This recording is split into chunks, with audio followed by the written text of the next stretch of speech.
Fairview, Georgia, September 14, 2023.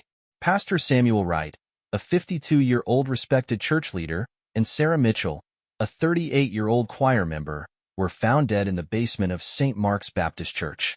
What initially seemed like an unthinkable tragedy within a place of worship soon raised suspicions, prompting a deeper investigation. Pastor Samuel Wright was the kind of man people looked up to. For over 20 years, he had led the congregation of St. Mark's Baptist Church, delivering powerful sermons on faith, forgiveness, and morality. He was well respected, not just in the church but throughout the small town of Fairview, Georgia. To his congregation, he was more than just a pastor. He was a guide, a counselor, and for many, the man who helped them through their darkest times. Samuel had built a reputation as a family man, devoted to his wife, Linda, and their 3 children. Their marriage was seen as a model of commitment, an example of faith-driven love. Linda was always by his side at church events, their children well-behaved, their life seemingly perfect. But appearances could be deceiving, and cracks in Samuel's carefully built life were starting to show. At 52, Samuel carried himself with a quiet confidence. He was tall, with silver-streaked hair, and the kind of presence that made people listen when he spoke. His sermons had a way of capturing people's attention, making them feel like he understood their struggles. It was that warmth, that understanding, that had drawn Sarah Mitchell to him. Sarah had been part of the congregation for years. At 38, she was one of the church's most dedicated members, singing in the choir every Sunday. She was married to Mark Mitchell, a construction foreman, but their marriage had lost its warmth long ago. What had once been love had turned into routine, and routine had turned into resentment. Sarah was known for her kindness, for the way she volunteered at church functions, for her gentle spirit. She had a smile that hid the weight of her unhappiness, a smile she wore for the sake of appearances. But behind closed doors, she felt alone. The church was more than just a place of worship for Sarah. It was her refuge. It was where she went when home felt empty, when the silence between her and Mark was too heavy. And Pastor Samuel Wright? He was someone she could talk to, someone who listened. Their friendship started harmlessly enough.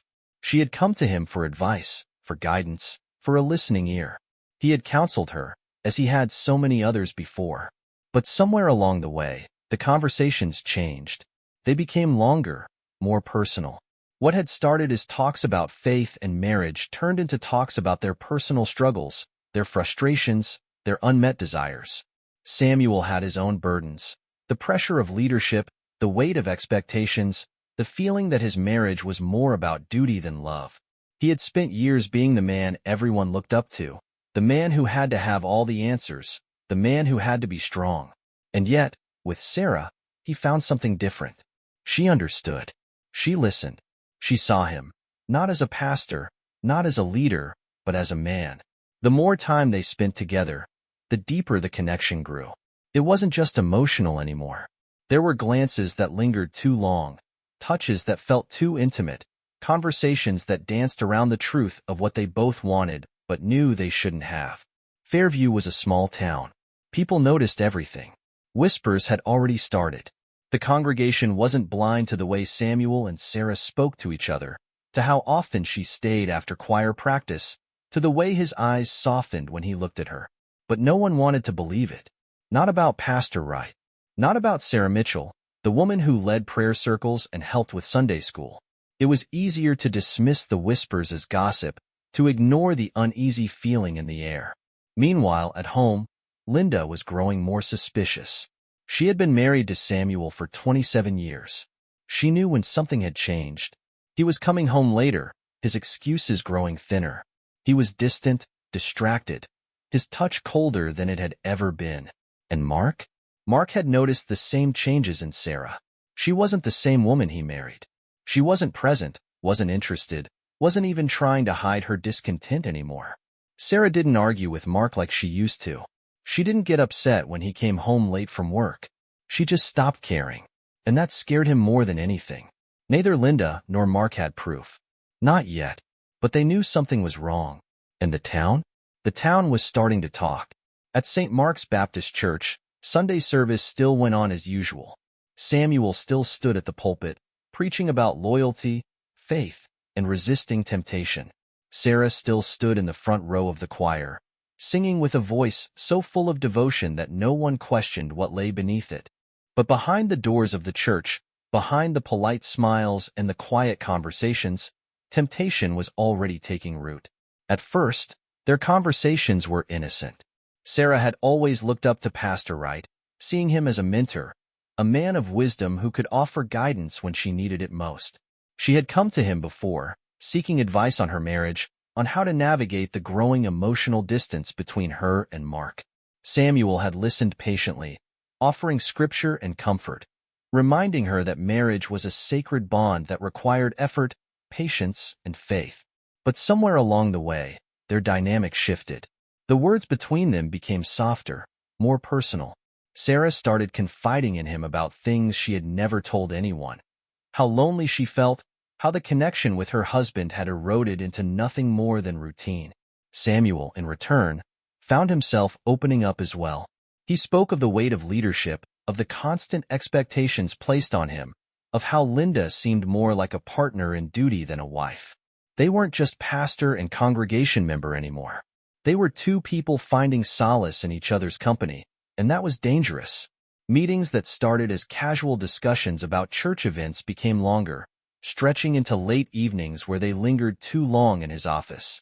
Samuel would sit behind his desk, his tie loosened, his voice quieter, more relaxed, while Sarah sat across from him, legs crossed, her expression open and understanding. They talked about scripture, about faith, about the idea of love itself. Could love be wrong if it felt this natural? If it brought peace to two people who had spent years feeling empty? They both knew the answer. They knew the weight of what they were doing. But that didn't stop them from coming back to each other, again and again. The first time Sarah placed her hand on Samuel's, it was brief, a fleeting touch that should have meant nothing. But the warmth of it lingered between them like an unspoken promise. The next time, it lasted longer. Then, it became a habit, her fingers brushing against his as she laughed at something he said, his palm resting on her lower back as he guided her through the halls of the church. Small, stolen moments that felt innocent enough to excuse, but heavy enough to know better. They told themselves they weren't doing anything wrong. Not really. Then came the night when everything changed. The church was empty, the last of the congregation having left after evening service. Sarah had stayed behind to help clean up, something she often did. Samuel had remained as well, finishing up sermon notes in his office. She stopped by to say goodnight, as she had done many times before. But this time, neither of them moved to leave. The air between them was different, charged, expectant. Sarah stood in the doorway, hesitating, as if waiting for permission. Samuel exhaled slowly, watching her, waiting for her to make the choice neither of them could take back. And she did. The first kiss was slow, hesitant, filled with the weight of every unspoken thought between them. But once the line was crossed, there was no going back. The door closed behind them, and temptation became reality. It didn't stop that night. They found ways to see each other. Late-night meetings in the church, moments stolen in quiet corners, whispered confessions behind locked doors. They convinced themselves it was different from other affairs. This wasn't just lust, wasn't just selfishness. This was love. That made it justifiable in their minds, something ordained rather than sinful. But no matter how much they tried to convince themselves, the guilt never disappeared. Samuel would stand at the pulpit on Sunday mornings, preaching about fidelity, about resisting temptation, while Sarah sat in the front pew, hands folded in her lap, eyes downcast. They were living a lie, and they both knew it. Meanwhile, at home, Linda started to notice the changes in her husband. He was coming home later, claiming he had extra church duties, but she could feel the distance growing between them. He barely looked at her the same way anymore, barely reached for her. The warmth that had once defined their marriage had turned cold. She didn't want to believe it, couldn't believe it, but something in her gut told her that Samuel was slipping away. Mark, too, had begun noticing Sarah's behavior. She was more distracted, always on her phone, staying late at church when she never used to. Their home life felt more like two strangers passing each other than a married couple. When he tried to reach out to her, she brushed him off. When he questioned her whereabouts, she became defensive. Mark wasn't the kind of man who jumped to conclusions, but even he couldn't ignore the obvious. Sarah was pulling away from him, and he had no idea why. The town of Fairview wasn't large. People talked, and they were starting to talk about Samuel and Sarah. A few congregation members had noticed how often they were together, how Samuel seemed to favor Sarah in subtle but undeniable ways. The whispers started small, just quiet exchanges between church ladies during coffee hour, murmurs in the back rows of the pews. But whispers had a way of turning into something louder. Sarah and Samuel remained oblivious to it all, too wrapped up in each other, too blinded by their own feelings to see the cracks forming around them. They thought they were careful, thought no one could possibly know. But secrets never stay hidden for long. And in a town where faith was everything, sin always had consequences. The walls of St. Mark's Baptist Church had always been a place of worship, a place where faith and community thrived. But lately, something else had begun to grow within its halls. Whispers, quiet and persistent, moving from pew to pew, from one church member to the next.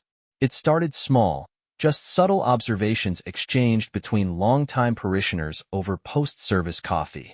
Someone had noticed that Sarah Mitchell and Pastor Wright were spending more time together than usual. Another had pointed out how Samuel's eyes seemed to linger on Sarah a little longer than they should.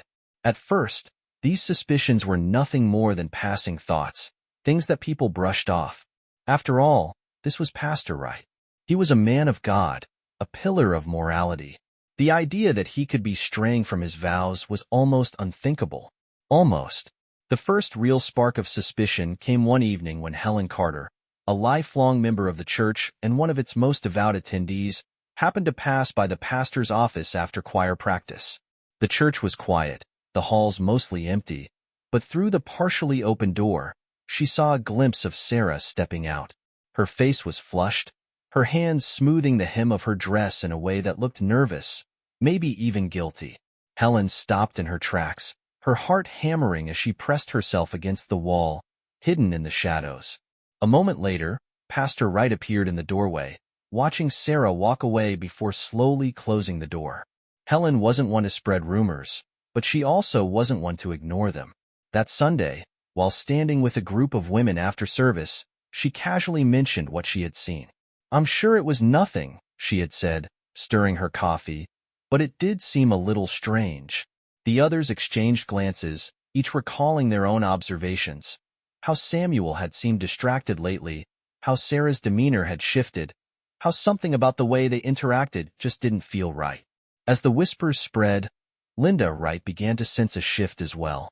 She had always been attuned to her husband's moods, to the subtle changes in his behavior.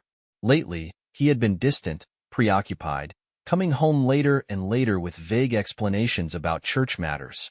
Their conversations felt forced, hollow, as if Samuel was only half present.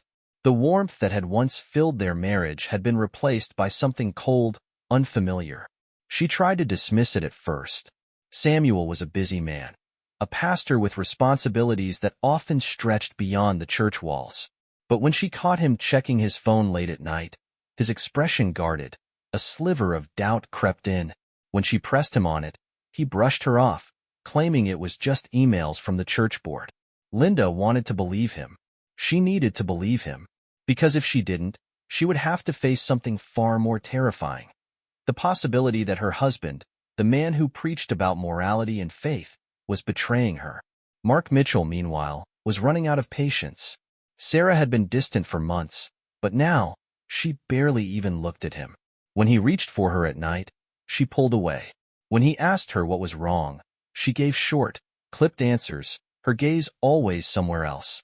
The meals they once shared in quiet companionship had turned into tense, uncomfortable silences.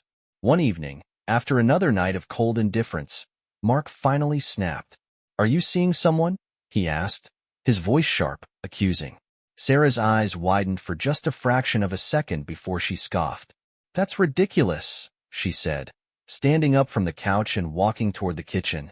But Mark wasn't convinced. He had seen the way she carried herself differently, the way she had started dressing up more, putting effort into her appearance like she used to when they were first married. He had noticed how she left for choir practice earlier than necessary and came home later than usual. And then there was the way she looked at Pastor Wright. The thought sent a hot wave of anger through him. He hadn't wanted to believe it before, but now, as he watched his wife's back stiffen at the mention of another man, he knew. At church that Sunday, Samuel stood at the pulpit, delivering one of his most powerful sermons yet. One about sin, about temptation, about the importance of repentance. His voice was strong, unwavering, his words passionate. He spoke about the dangers of straying from God's path, about how the devil could disguise sin as something beautiful, something that felt right. The congregation listened intently, hanging on to every word, but among them, a few sat in uneasy silence. Linda, sitting in the front row, watched her husband carefully. His voice was steady, but there was something off in his eyes. Something guarded. She folded her hands tightly in her lap, her nails pressing into her skin. Mark, sitting beside Sarah, barely heard the sermon. His thoughts churned, his jaw clenched. He watched the way Sarah shifted uncomfortably in her seat, the way she avoided looking at the pastor. And then there were the others. The ones who had been whispering. The ones who had already started suspecting the truth. The moment the service ended, the rumors swelled. More people were talking now. More people were noticing. A few even began to wonder. If Pastor Wright was guilty of what they suspected, what else was he hiding? Mark Mitchell had always been a man who took things in stride. He wasn't quick to anger, never the jealous type, and he believed that trust was the foundation of a good marriage. But trust had limits, and that night, he found his breaking point. Sarah had been acting distant for months, avoiding conversations, keeping her phone close, and offering vague excuses when he asked where she had been. He had tried to ignore it, chalking it up to stress, maybe even boredom. But deep down, he had known. He just hadn't wanted to face it. That changed when her phone vibrated on the nightstand just after midnight. Sarah was asleep beside him, her breathing slow and steady, but Mark was wide awake. Something told him to look. He hesitated, then reached for the phone, flipping it over. The notification was from an unsaved number, but the preview made his stomach twist. "I need to see you again. I can't stop thinking about tonight." Mark's hands shook as he unlocked the phone, dread settling in his chest. The messages weren't just a single mistake. They were a trail of betrayal. Samuel Wright's name appeared over and over, the words between them intimate, desperate, filled with promises and confessions. It wasn't just an affair. It was something deeper, something real, and that made it worse. His heartbeat pounded in his ears. He set the phone down carefully, his mind racing through possibilities. Confront her now? Wait until morning? Go straight to the pastor's house and do the unthinkable? The rage was overwhelming, but beneath it, humiliation burned hotter. He had been made a fool of, lied to, disrespected. The woman he had built a life with, the woman he had vowed to protect and love, had been sneaking around with their pastor. When morning came, Mark's anger had only grown. He waited in the kitchen, gripping a coffee mug so tightly his knuckles turned white. The moment Sarah walked in, still groggy, still unaware of what was coming, he let it loose. "How long?" His voice was quiet, controlled, but sharp enough to make Sarah freeze. She turned to him, her eyes blinking in confusion. "What?" Mark held up her phone, unlocked and open to the messages. "How long have you been sneaking around with him?" The color drained from Sarah's face. For the first time, she had no quick excuse, no lie ready. She opened her mouth, then closed it. That moment of hesitation told Mark everything. "Tell me how long, Sarah." His voice was louder now, harder. She took a step back, her fingers trembling as she reached for the phone. "Mark, I can explain." "Explain what?" He let out a bitter laugh. "That you've been meeting up with him? That you've been sneaking around behind my back? That while I was here working and trying to make this marriage work, you were—" He couldn't even finish the sentence. It made him sick just to say it. Sarah's eyes filled with tears, but she didn't deny it. She just stood there, guilt written all over her face. Mark took a step closer. "You make me sick." While Mark's world shattered at home, Linda Wright was finally seeing the truth for herself. For weeks, she had ignored the quiet shifts in Samuel's behavior, the way he seemed preoccupied, the way he avoided looking her in the eye. But now, the whispers at church had become louder, and that morning, she heard it. "I just think it's strange," a woman murmured near the coffee table after service. "How often she's in his office. I mean, do you really need that much counseling?" Linda's chest tightened. The words were casual, but they hit her like a slap. She knew exactly who they were talking about. Turning, she watched Sarah as she spoke with another choir member. She wasn't touching Samuel, wasn't doing anything inappropriate. But Linda saw it now. The closeness, the secret understanding between them. She watched as her husband glanced toward Sarah from across the room, his eyes lingering just a second too long. And that was when Linda knew. That night, she said nothing to Samuel. She cooked dinner, cleaned the kitchen, and listened as he spoke about church matters as if nothing was wrong. But as he spoke, she watched him carefully, noting every lie in his voice. When he reached for his phone, setting it face down on the table, her stomach twisted. Linda had been married to Samuel for nearly 30 years. She had stood by him, raised their children, supported his ministry. And now, he had humiliated her. She wasn't the only one who knew. By the following week, the entire congregation was talking. The quiet murmurs had become full conversations. It wasn't just Helen Carter who had seen Sarah sneaking out of the pastor's office anymore.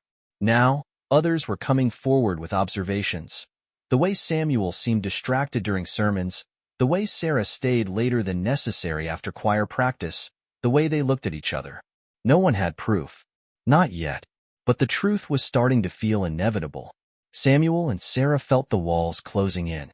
They thought they had been careful, that their love was different, untouchable.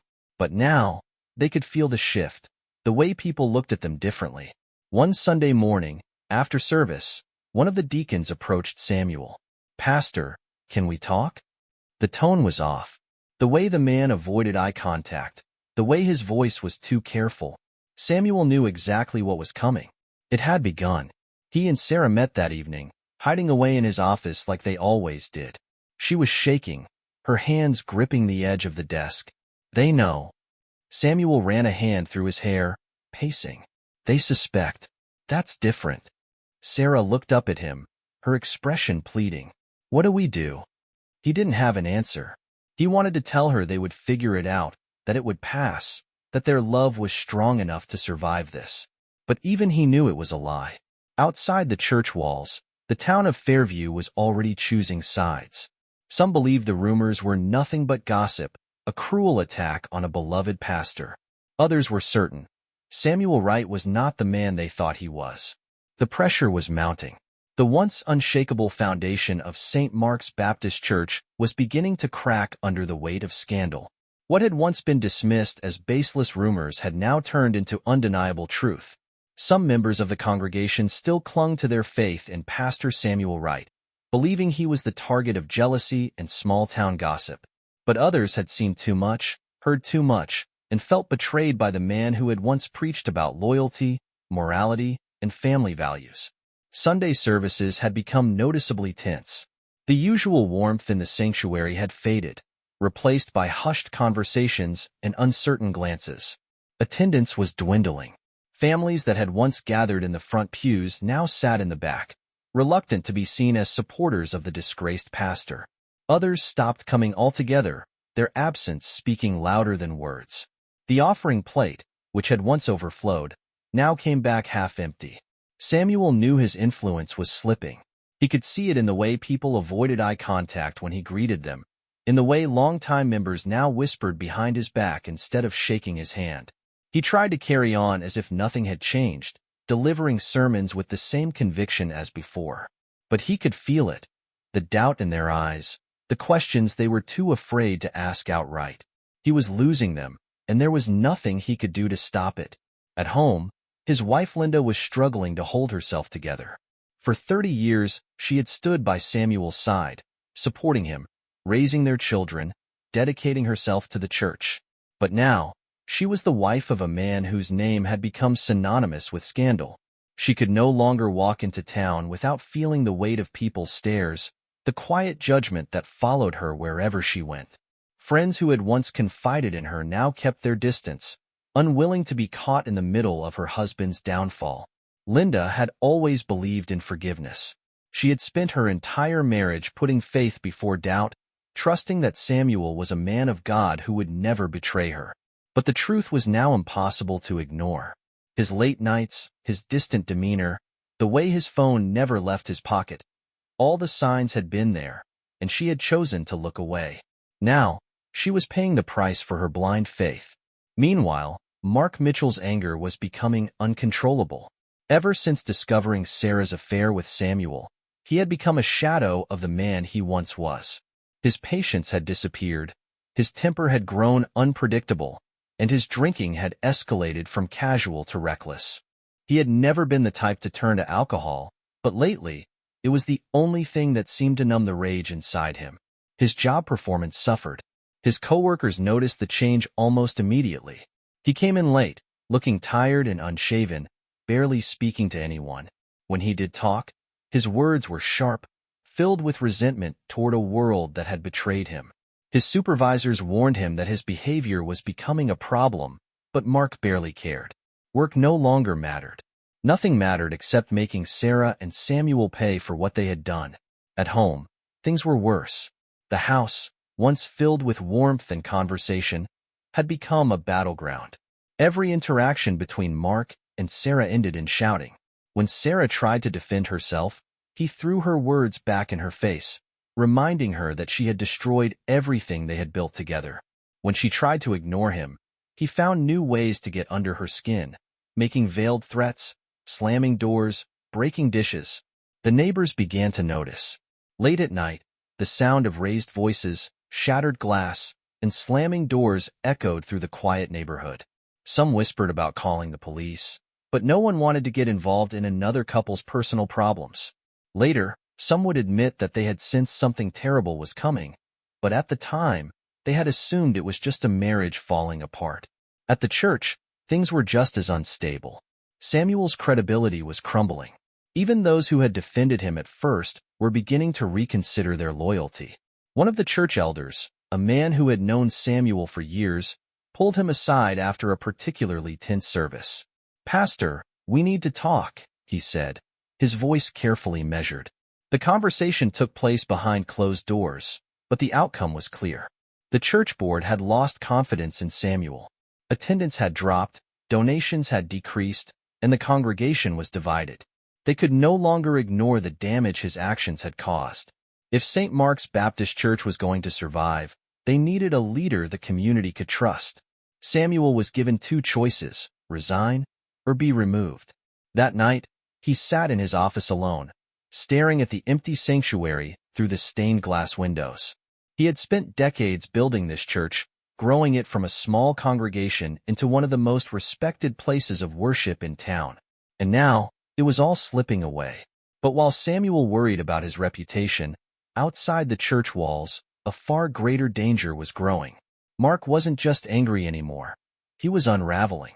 He had stopped thinking rationally, stopped considering consequences. All he saw was the betrayal, the humiliation, and the two people who had destroyed his life. Sarah had made a fool of him, and Samuel had used his position to take what wasn't his. In Mark's mind, neither of them deserved to walk away unpunished.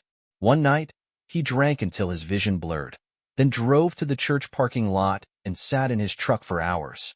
He stared at the building, his grip tightening on the steering wheel, his mind spiraling into dark thoughts. He imagined Samuel inside, alone, praying over the very sins he had committed. The idea of confronting him, of making him feel even a fraction of the pain he had caused, consumed him. Across town, Linda was having her own moment of clarity. She had spent weeks drowning in sorrow, humiliated, ashamed. But something inside her had begun to change. The sadness was still there, but now it was turning into something else. She looked around the home they had built together, the framed photos of a life she had thought was real. She had sacrificed everything for her husband, her trust, her dignity, her unwavering loyalty, and in return, he had destroyed their marriage, their family, and their faith. For the first time, she no longer felt like forgiving. Inside her home, Sarah Mitchell sat alone, staring at the clock on the wall. The night was dragging on, stretching with unbearable slowness. Her hands rested in her lap, clenched tightly together, her mind racing. Mark had left hours ago without a word, his absence both a relief and a threat. The house was silent, but her thoughts were not. She had spent weeks trying to convince herself that things would eventually settle, that Mark's anger would fade, that people would stop talking. But deep down, she knew better. Things were not getting better. They were getting worse. The tension in her home had become unbearable. Mark barely spoke to her anymore, except to hurl accusations or veiled threats. The anger in his eyes was something she had never seen before, something she no longer recognized. Every night, the weight of his resentment pressed heavier on her, until it felt like she could barely breathe. The house they had built together had become nothing more than walls closing in around her. She wasn't sure how much longer she could live like this.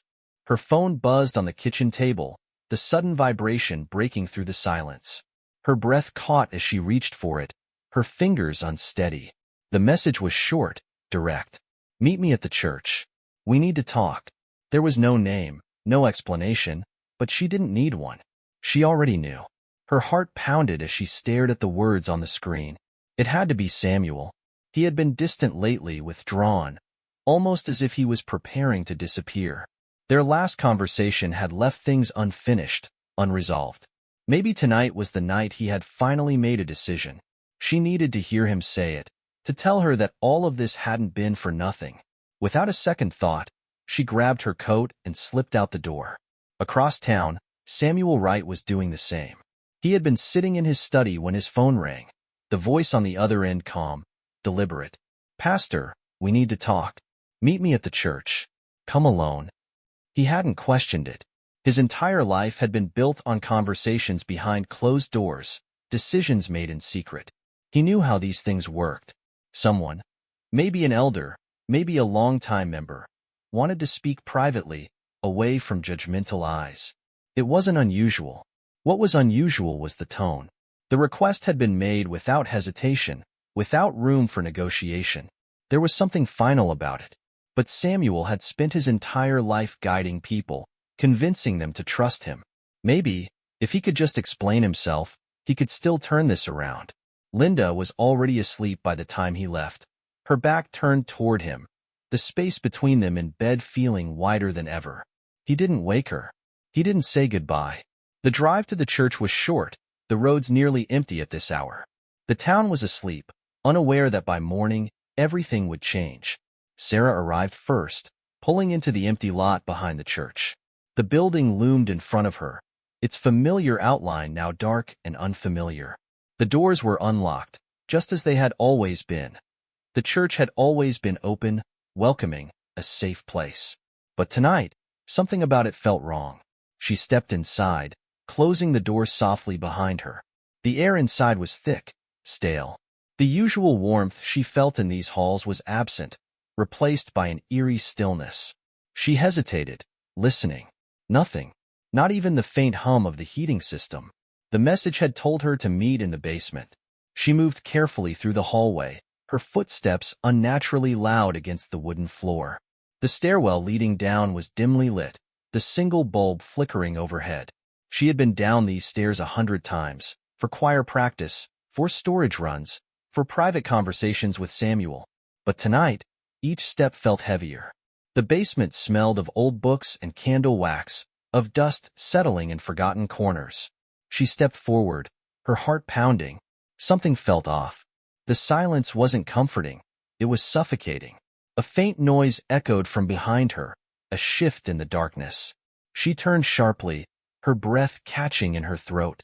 She wasn't alone. Samuel arrived only minutes later, parking his car in his usual spot, unaware that someone else had already entered the church. He moved through the hall with purpose, confident, expecting to find an ally, someone willing to listen. He wasn't afraid. The basement doors stood open, the stairwell dark beyond it. He didn't hesitate. He stepped inside. Sarah heard his footsteps above her, slow and deliberate. She felt a flicker of relief. He was here. She took a step forward, about to call out to him, when she saw something move. A shadow shifting in the dim light, too quick, too silent. The church had always been a place of faith, of love, of safety. But tonight, it had become something else entirely. The door at the top of the stairs closed softly. The lock clicked into place. Samuel reached the final step, stepping into the basement, when he finally realized something was wrong. The darkness was too complete. The air was too still. And then he saw Sarah, standing frozen, her eyes locked on something behind him. Sunday morning in Fairview began like any other. The town was waking up, families preparing for church, the routine of small-town life moving forward. At St. Mark's Baptist Church, staff arrived early, as they always did, to set up for the morning service. The sun had barely risen, casting long shadows across the empty parking lot as the first volunteer unlocked the front doors. Inside, the air was still, the usual hum of the heating system the only noise breaking the silence. Everything seemed in order at first. The sanctuary was untouched, hymnals neatly arranged in their places. But as one of the deacons walked toward the back hall, he noticed something unusual. The basement doors were slightly ajar. The church was always kept in perfect condition, and any door left open was out of place. A sense of unease settled over him as he stepped closer. He hesitated before reaching for the handle, the feeling of something being wrong gnawing at him. The door creaked open wider, revealing the dimly lit stairwell leading down into the church basement. The lights were off, but even in the darkness, something felt different, off. As he made his way down, the cold air thickened, the usual warmth of the building absent in this space. At the bottom of the stairs, where storage rooms and old furniture lined the walls, he stopped. His breath caught in his throat. There, in the middle of the room, two figures lay motionless on the floor. Pastor Samuel Wright and Sarah Mitchell were dead. The scene was almost surreal. Two bodies, side by side, their presence stark against the concrete floor. There was no immediate sign of a struggle, no clear explanation for what had happened here in the darkness of the night. It was methodical, calculated. Whoever had done this had made sure there was no chance of survival. The deacon stumbled back, his mind unable to fully grasp what he was seeing. His heart pounded as he turned and ran, his footsteps echoing up the stairs as he rushed to find help. The moment he reached the sanctuary, he yelled for someone to call 911. Within minutes, police arrived, sirens cutting through the Sunday morning stillness. The church, once a place of faith and worship, had now become a crime scene. Yellow tape stretched across the entrance, officers moving in and out of the basement as detectives arrived to assess the scene. News spread quickly, and soon, members of the congregation gathered outside, their faces pale with shock. No one could believe it. Pastor Samuel, the man who had preached about forgiveness and righteousness, was dead. Sarah, a devoted member of the choir, gone. There was no robbery, no forced entry. Someone had planned this. Someone had waited until the right moment, carrying out an act that felt less like a crime and more like a punishment. Inside, investigators examined the bodies, looking for any signs of what had unfolded. Both victims showed signs of blunt force trauma, but no weapon was immediately visible. Their positioning was eerily deliberate, as if placed side by side with intention. There were no defensive wounds, suggesting they hadn't fought back, or hadn't seen it coming. Detectives began their work, piecing together the final hours of both victims. Samuel had left his home late the night before, without telling Linda where he was going. Sarah had done the same, slipping out of her house while Mark was away. Both had entered the church separately, their vehicles still parked outside. Neither of them had walked out alive. Questions arose immediately. Was this a crime of passion? Or something even darker? Investigators focused on the two most obvious suspects, Mark Mitchell and Linda Wright. Mark had been vocal about his rage since learning of the affair, his threats towards Sarah no longer hidden behind closed doors. His drinking had escalated, his temper had grown violent, and those closest to him knew he was barely holding it together. Linda, on the other hand, had remained quiet, too quiet. While Mark had raged openly, Linda had withdrawn, avoiding conversations, disappearing from public view. She had spent decades as Samuel's devoted wife, only to learn he had betrayed her with another woman from their own congregation. For someone who had been so humiliated, so disrespected, she had remained eerily composed.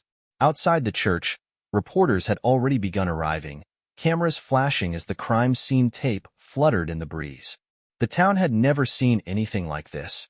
People whispered, speculated, threw out their own theories. Everyone had an opinion, but no one had answers. As the day stretched on, investigators continued searching the basement, looking for anything that might explain how the crime had unfolded. Then, they found something. Stains, just barely visible, on the metal handle of a supply closet door. It wasn't near the bodies. It wasn't part of the original scene. It was separate, deliberate, as if someone had been hiding there, waiting. Whoever had done this hadn't rushed. They had planned. With every new piece of evidence, one thing became increasingly clear. This wasn't an accident. This was a statement. Someone had decided that Samuel Wright and Sarah Mitchell deserved to die. The investigation into the St. Mark's Baptist Church case had started with obvious suspects. Mark Mitchell, Sarah's husband, had every reason to want her dead. His fury over her affair with Samuel was no secret. His drinking, his public outbursts, and the way he spoke about betrayal had painted him as a man on the edge. The police brought him in first, grilling him about his whereabouts that night. But something didn't add up. Mark had an alibi. Traffic cameras had placed him miles away from the church at the estimated time of death. Witnesses confirmed seeing him at a bar, drowning his anger in whiskey until closing time.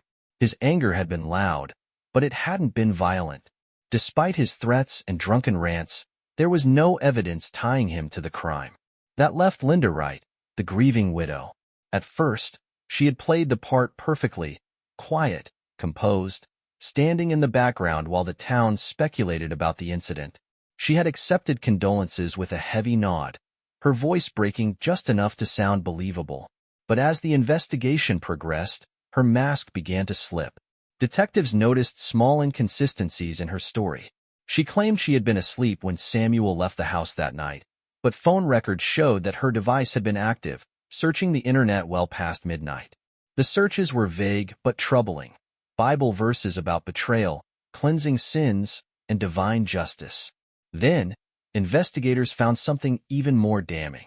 In the back of her closet, hidden beneath old clothing, was a personal journal. Most of it contained standard entries, lists of groceries, thoughts about the church, prayers. But as detectives flipped through the pages, the tone shifted. The last several entries painted a chilling picture. She had written about her anger, her humiliation, the moment she realized her husband had chosen another woman over their decades of marriage. She had felt abandoned, worthless, stripped of her role as the devoted pastor's wife. But the final entries stood out the most, not expressions of sadness, but something else entirely. God sees all. He knows their sins. They have defiled his house, and they must answer for what they have done. The wording was precise, controlled. It wasn't an emotional outburst. It was a declaration. When confronted with the journal, Linda didn't break down. She didn't deny anything. She simply sat in silence, her hands folded in her lap, as if she had already made peace with what was coming. Linda Wright was arrested and charged in connection with the deaths of Samuel Wright and Sarah Mitchell. The town that had once admired her as the devoted wife of a respected pastor now saw her for what she was, a woman consumed by vengeance, willing to justify her actions under the guise of faith. The church never recovered. Attendance plummeted, the once thriving congregation splitting apart. St. Mark's Baptist Church became a symbol, not of faith, but of the dangerous line between righteousness and revenge. The case became a chilling reminder of what happens when devotion turns into something far darker.